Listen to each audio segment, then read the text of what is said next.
युवा तरंग तरंग तरंग तरंग युवा तरंग।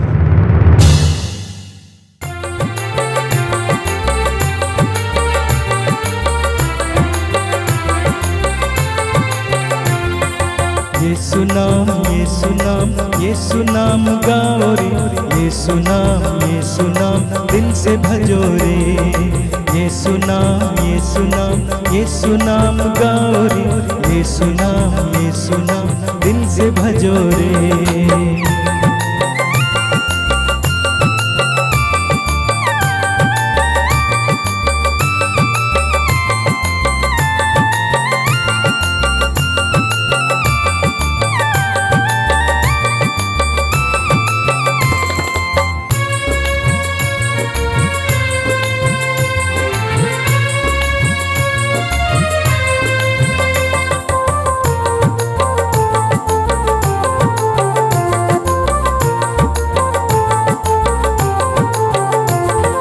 हर घड़ी में ये सुना, हर पल में ये सुना, हर घड़ी में ये सुना, हर पल में ये सुना, हर क्षण में ये सुना, दिल से भजो रे। हर क्षण में ये सुना, दिल से भजो रे। यीशु नाम यीशु नाम गाओ रे, यीशु नाम दिल से भजो रे। यीशु नाम यीशु नाम गाओ रे, यीशु नाम दिल से भजो रे। मसीह में मेरे प्यारे युवा साथियों, मैं इस युवा तरंग प्रोग्राम में आप सबका स्वागत करता हूं और आप सबको जय यीशु। प्यारे भाइयों बहनों, मेरे मित्रों, मैं आज आपके सामने प्रभु के वचन को लेकर के आया हूं। प्रभु आज अपने वचन के माध्यम से आप सबसे बात करना चाहते हैं, आपको कुछ शिक्षा देना चाहते हैं, कुछ बताना चाहते हैं। तो प्यारे मेरे युवा साथियों, आप प्रभु के वचन को बड़े ध्यानपूर्वक सुनिए, प्रभु के वचन पर मनन कीजिए, उसे अपने जीवन में लागू कीजिए। तो प्रभु का वचन हमसे कहता है, पहला पेतरुस अध्याय 5 वाक्य 8 में यदि हम पढ़ें, वहाँ पर क्या लिखा है? वहाँ पर प्रभु का वचन लिखा है, आप संयम रखें और जागते रहें। आपका शत्रु शैतान दहाड़ते हुए सिंह की तरह विचरता रहता है। यानी कि प्रभु आज हमसे कहता है, संयम रखें, क्योंकि तुम्हारा शत्रु शैतान दहाड़ते हुए विचरता रहता है। आगे लिखा है, और ढूंढता रहता है कि किसे फाड़ खाऊं। मेरे प्यारे युवा साथियों, आज पूरे संसार भर में इस शत्रु शैतान का कोलाहल मचा हुआ है, बुरी तरह से इधर उधर घूम रहा है और इस के द्वारा बहुत सारे हमारे युवा साथी, आप लोग इसके जाल में फंसते जा रहे हैं।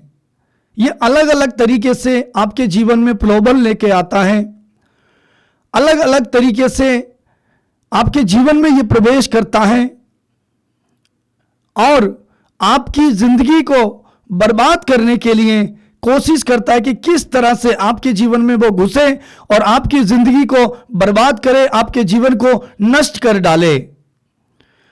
लेकिन प्रभु का वचन हमसे यही बताता है, आप संयम रखें और जागते रहें। मेरे प्यारे मित्रों, आज हमें जागने की जरूरत है। अधिक से अधिक आज हमारे युवा सोए हुए हैं।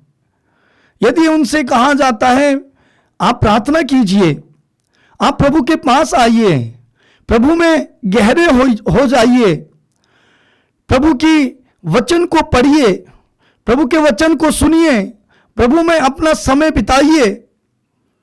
लेकिन आज हमारे बहुत सारे युवा अधिक से अधिक किन कामों में समय बिताते हैं हम देख रहे हैं। प्रभु के साथ उनका रिश्ता नहीं जुड़ा है, प्रभु के साथ उनका विश्वास गहरा नहीं है। आज हमारे युवा साथी इधर उधर रिश्ता जोड़ रहे हैं, उनका रिश्ता कहीं और जुड़ा है और शत्रु शैतान यही चाहता है कि वो आप लोग प्रभु के पास ना आए। लेकिन प्रभु हमें सिखाता, आप संयम रखें, जागते रहें। हमें जागने की जरूरत है। हमें आंख खोलने की जरूरत है। आज वो हमें दुनिया भर के प्रलोभन दे करके, दुनिया भर की बुराइयों में हमें गिरा करके, अलग अलग तरीकों का हमें दृश्य दिखा करके हमारे जीवन में प्रलोभन डालता है और हम उसके पीछे पीछे जाते हैं। क्यों?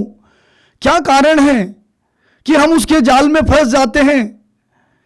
कारण यही है कि आज हमारा रिश्ता, हमारे विश्वास की जड़ें, हमारी गहराई प्रभु में गहरी नहीं है। हम प्रभु में गहरे नहीं हैं। जिस दिन हम प्रभु में गहरे हो जाएंगे उस दिन हम समझ जाएंगे हमारे जीवन का मकसद। मेरे प्यारे मित्रों, यदि हम प्रभु का वचन आगे पढ़ें, प्रभु हमसे कहता है, वो ढूंढता है कि जिससे वो फाड़ खाए। वो हमारी जिंदगी को नष्ट करने के लिए वो ढूंढ रहा है। आजकल अधिक से अधिक वो युवाओं पर प्रहार कर रहा है, क्योंकि वो जानता है युवा कलीसिया का आने वाला भविष्य है और वो नहीं चाहता कि आज हमारे युवा, हमारे नौजवान भाई और बहन प्रभु में विश्वास में गहरे हों, प्रार्थना में जीवन बिताएं। क्यों हम जल्दी से इसके चक्कर में फंस जाते हैं? क्यों जल्दी से हम प्रभावित हो जाते हैं? क्यों जल्दी से हम इसके चुंगल में फंस जाते हैं? इसलिए क्योंकि आज हम प्रार्थना में गहरे नहीं हैं। जिस दिन हमारी प्रार्थना गहरी हो जाएगी, जिस दिन हम प्रभु के पास आ जाएंगे, प्रभु हमें पकड़ लेगा। आज हमारा रिश्ता प्रभु से जुड़ा नहीं है। उस दिन हमें, जब हम प्रार्थना में गहरे होंगे, पवित्र आत्मा हमारे अंदर कार्य करेगा, प्रभु का अभिषेक हमें भरा होगा, तब हम समझ जाएंगे हमें क्या करना है, हमें क्या नहीं करना है। आज हमें समझ में नहीं आता हम किस रास्ते की ओर जा रहे हैं। हमें समझ में नहीं आता हम क्या करें, कैसे करें, कैसे तरक्की करें, कैसे उन्नति करें, नहीं समझ में आ रहा। क्यों? क्योंकि हम प्रभु से दूर हैं। प्रभु का अभिषेक से हम दूर हैं। प्रभु का अभिषेक हमारे अंदर कार्य नहीं करता। मेरे प्रिय भाई, मेरी बहन, मेरे बच्चों, मेरे युवा साथियों, प्रभु के पास आइए, वही आपको सब कुछ देगा। ये दुनिया जिसके पीछे आज आप भाग रहे हैं, ये मीडिया, मोबाइल फोन जिसके पीछे आप भाग रहे हैं, जिसको आप अधिक समय दे रहे हैं, इससे आपको कुछ नहीं मिलने वाला। ये सिर्फ और सिर्फ आपके जीवन को बर्बाद करेगा, बस। लेकिन आपको कभी उन्नति, कभी तरक्की नहीं मिलेगी। क्यों? क्योंकि प्रभु का वचन कहता है, जो डाली मुझ में जुड़ी रहती है वही अधिक फल उत्पन्न करती है। जब तक हम प्रभु से नहीं जुड़े होंगे, जब तक हम प्रभु में नहीं बने रहेंगे, जब तक हम प्रभु के पास नहीं आएंगे, जब तक हम प्रभु के पास नहीं बैठेंगे, प्रभु के साथ समय नहीं बिताएंगे, हम प्रार्थना नहीं करेंगे, तब तक हमारा जीवन उन्नति की ओर नहीं बढ़ेगा। तब तक हमारे जीवन में तरक्की नहीं आएगी। मेरे प्यारे दोस्तों, आज प्रभु हमसे क्यों कहता है कि जागते रहो और संयम रखो, क्योंकि तुम्हारा शत्रु शैतान दहाड़ते हुए विचरता रहता है कि किसे फाड़ खाऊं। प्रभु क्यों कहता है हम प्रार्थना करें? यदि हम देखें अय्यूब के ग्रंथ में, ईश्वर के आदेश के अनुसार, आज्ञा के अनुसार ही यह शत्रु शैतान अय्यूब के जीवन में प्रवेश किया। पूरे ब्रह्मांड का चक्कर लगा के आया, लेकिन अय्यूब को छू नहीं सका। क्यों? क्योंकि अय्यूब एक प्रार्थना करने वाला व्यक्ति था। अय्यूब का रिश्ता प्रभु से जुड़ा था। अय्यूब प्रभु में गहरा था। जब प्रभु में अय्यूब गहरा था, उसका रिश्ता प्रभु से जुड़ा था, वो एक धर्मी व्यक्ति था, प्रार्थना करने वाला व्यक्ति था, प्रभु के साथ समय बिताने वाला व्यक्ति था। तब प्रभु ने अपनी आत्मा का बाड़ा, अपनी सुरक्षा का बाड़ा, अपना हाथ बढ़ा करके उसे थाम रखा था कि कोई भी अंधकार की शक्ति, कोई भी बुराई, कोई भी पाप, कोई भी शैतान की चाल उसके जीवन में प्रवेश ना कर पाए। ये पूरी दुनिया में घूमता रहा, लेकिन अय्यूब को नहीं छू सका। आज वो इधर उधर घूम रहा है, इधर उधर ताक में है, वो ढूंढ रहा है, युवाओं को ढूंढ रहा, आप जैसे बच्चों को ढूंढ रहा है, वो आपकी तलाश में है। बस वो यही चाहता है कि कब आप उसे मौका दें, वो आपके जीवन में घुस जाए। जब तक हम उसे मौका नहीं देंगे वो हमारे जीवन में घुस नहीं सकता। अय्यूब ने मौका नहीं दिया, अय्यूब के जीवन में वो घुस नहीं सका। और प्रभु उससे पूछते हैं, तुमने मेरे सेवक को देखा? और वो कहता है कि तुमने उसके चारों ओर बाड़ा बांध के रखा है। एक बार मुझे अनुमति दीजिए, एक बार अपना बाड़ा हटा दीजिए, एक बार अपना हाथ उससे दूर कर दीजिए, फिर देखिए। मेरे प्यारे मित्रों, आज हमें उस प्रभु की जरूरत है, उसके बारे की जरूरत है। यदि प्रभु का बाड़ा, प्रभु का आत्मा हमें चारों ओर से घेरे नहीं होगा रहेगा, तब वो हमारे जीवन में घुस जाएगा। और जब वो अय्यूब के जीवन में प्रभु की अनुमति के अनुसार प्रवेश किया, घुसा, हम देखते हैं उसने उसके जीवन में क्या कुछ कर डाला। जो कुछ उसके पास था सब कुछ उससे छीन लिया। उसके बच्चों को उसने खत्म कर डाला, उसके नौकरों को मार डाला,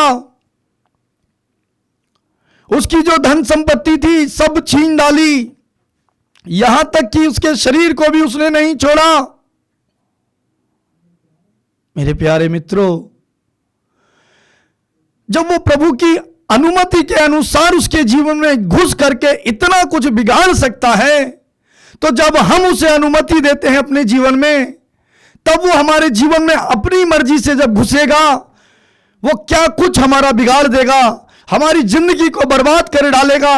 और आज हमारे युवाओं की जिंदगियां बर्बाद हो रही हैं, नष्ट हो रहे हैं। क्यों? क्योंकि उनका आपका जीवन प्रार्थना का जीवन नहीं है। आज सब कुछ आप करते हैं, आज आप वो करते हैं जो आपका मन कहता है, आज आप वो करते हैं जो आपका दिल कहता है, लेकिन आप वो नहीं करते जो प्रभु आपसे चाहता है। प्रभु की इच्छा यह है कि नौजवान युवक और युवतियां प्रभु के पास आए, प्रभु के साथ समय बिताएं, प्रभु से जुड़ जाएं, प्रार्थना करें। और जब आप एक प्रार्थना करने वाले व्यक्ति हो बन जाओगे, तब आप देखोगे आपके जीवन में प्रभु भरपूर मात्रा में आशीर्वाद पर आशीर्वाद उड़ेलेगा। प्रभु की कृपा, प्रभु की दया, अनुग्रह आप पर बना रहेगा।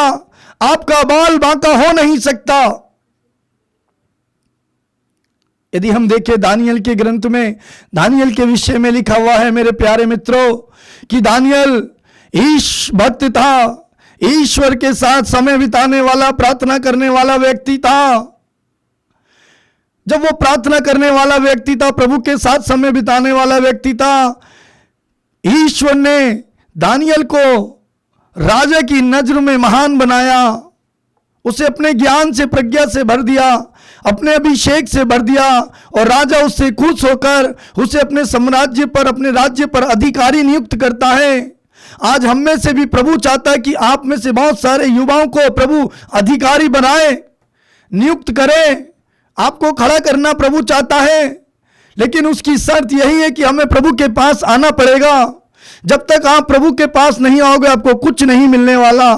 आप भटकोगे, हाथ पैर फेंकोगे, इधर उधर जाओगे, मेहनत करोगे, संघर्ष करोगे, लेकिन आपको सफलता नहीं मिलेगी जब तक आप प्रभु से नहीं जुड़े रहोगे।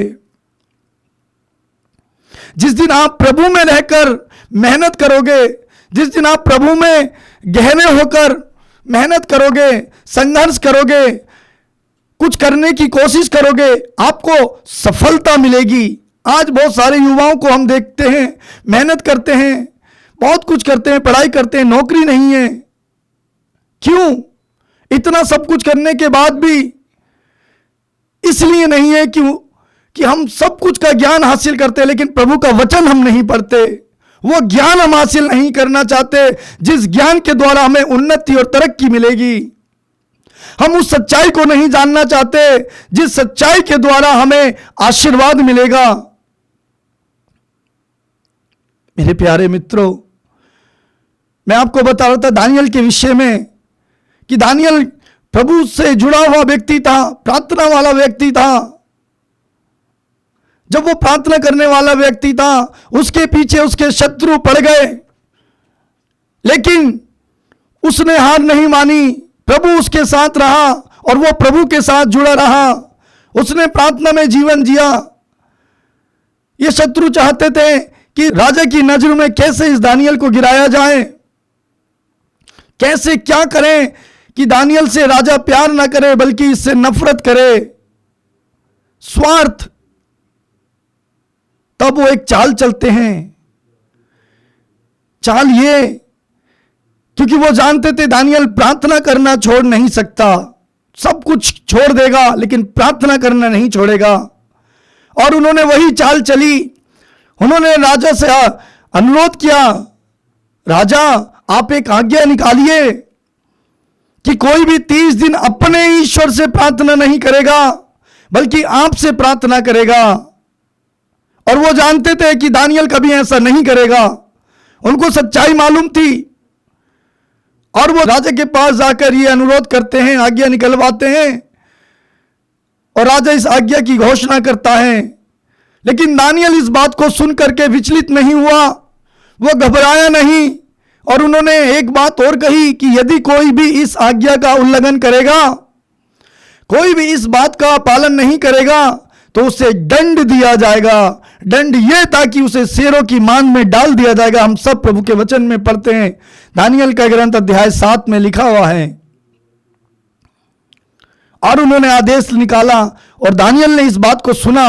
लेकिन दानियल इस बात को सुनकर के विचलित नहीं हुआ, वो डरा नहीं, वो घबराया नहीं। क्यों? क्योंकि उसकी जड़ें प्रभु में गहरी थी। वो प्रभु में गहरा था, वो प्रभु से लिपटा हुआ व्यक्ति था।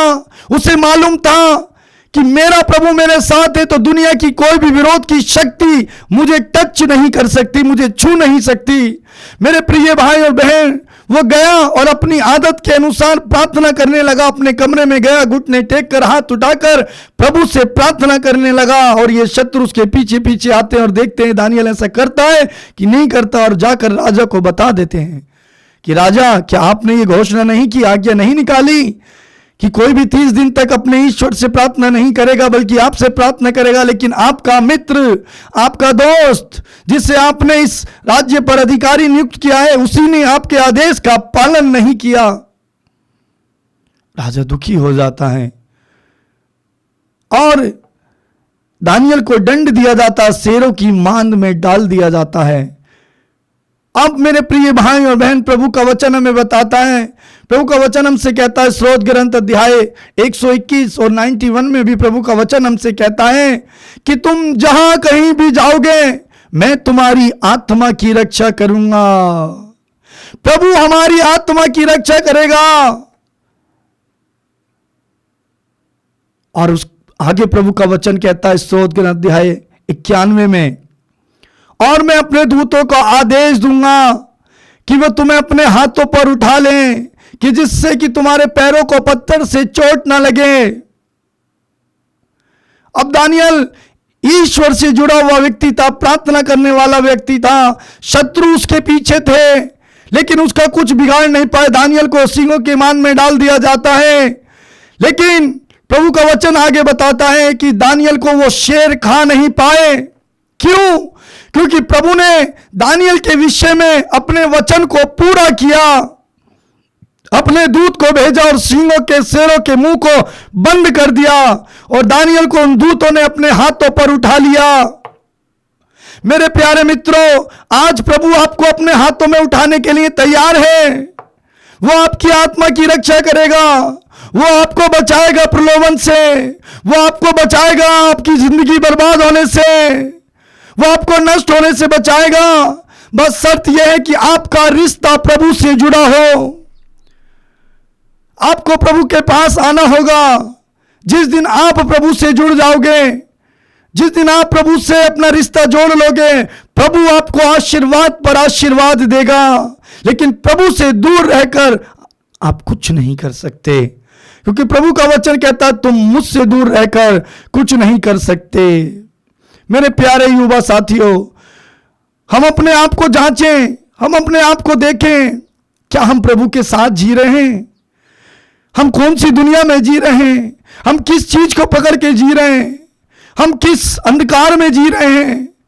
हमें उस अंधकार से प्रकाश की ओर आना होगा, उस ज्योति की ओर आना होगा जो हमें मार्ग दिखाएगी, जो हमें रास्ता दिखाएगा। आज हमारे युवाओं को रास्ता नहीं मालूम है। आज मेरे मित्रों, आपको नहीं मालूम है आपको कहां जाना है।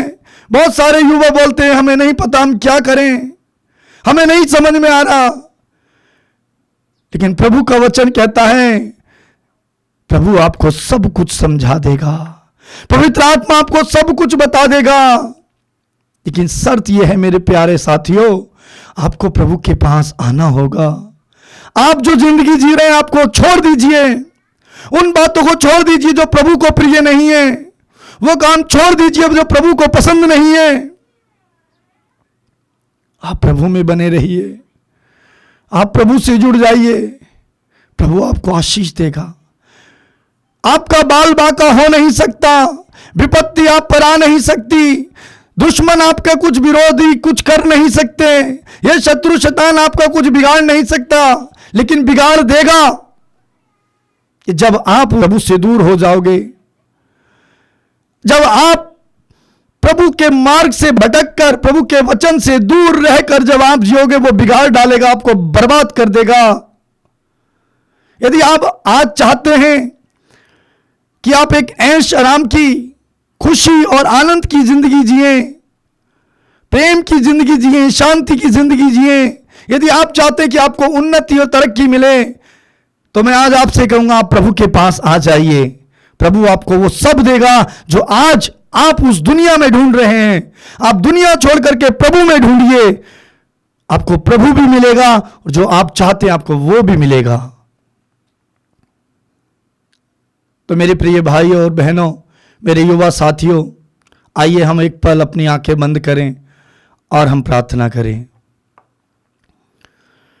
प्रेमी स्वर्गीय पिता, इस समय मैं अपने इन युवा साथियों को जो आपके वचन को सुन रहे हैं, देख रहे हैं, प्रभु इनके विश्वास की जड़ें, इनकी गहराई आप में गहरी हो जाए। प्रभु प्रभु इन्हें मार्ग दिखाइए, इन्हें वो रास्ता दिखाइए जिस पर इनको चलना है। प्रभु इनका रिश्ता आपके साथ गहरा होने के लिए मैं आपसे प्रार्थना करता हूं। प्रभु ये दुनिया की बातों को, बुराई की बातों को, उन पाप की बातों को जो तेरे राज्य के विरुद्ध और खिलाफ है, प्रभु उसको छोड़कर तेरे पास, तेरे साथ जीने की, तेरे साथ बैठकर तेरे वचन को अनुसार, उसको पढ़कर उसके अनुसार जीने की इन्हें शक्ति और सामर्थ्य प्रदान कर। प्रभु तूने अभिषेक से भर दे, प्रभु तूने आत्मा से भर दे, ताकि आत्मा करके इनको सिखाए इनको क्या करना है। आज इनको रास्ता मालूम नहीं पड़ता। आत्मा, पवित्र आत्मा आप आइए और इन्हें मार्गदर्शन दीजिए, इन्हें सहायता प्रदान कीजिए, यीशु के नाम पर, आमीन। जीवन दाता यीशु नाम, मुक्ति दाता यीशु नाम, जीवन दाता यीशु नाम, मुक्ति दाता यीशु नाम, शांति दाता यीशु नाम, दिल से भजो रे, शांति दाता यीशु नाम, दिल से भजो रे। यीशु नाम, यीशु नाम, यीशु नाम गाओ रे, यीशु नाम, यीशु नाम, दिल से भजो रे। यीशु नाम, यीशु नाम, यीशु नाम गाओ रे, यीशु नाम, यीशु नाम, दिल से भजो रे।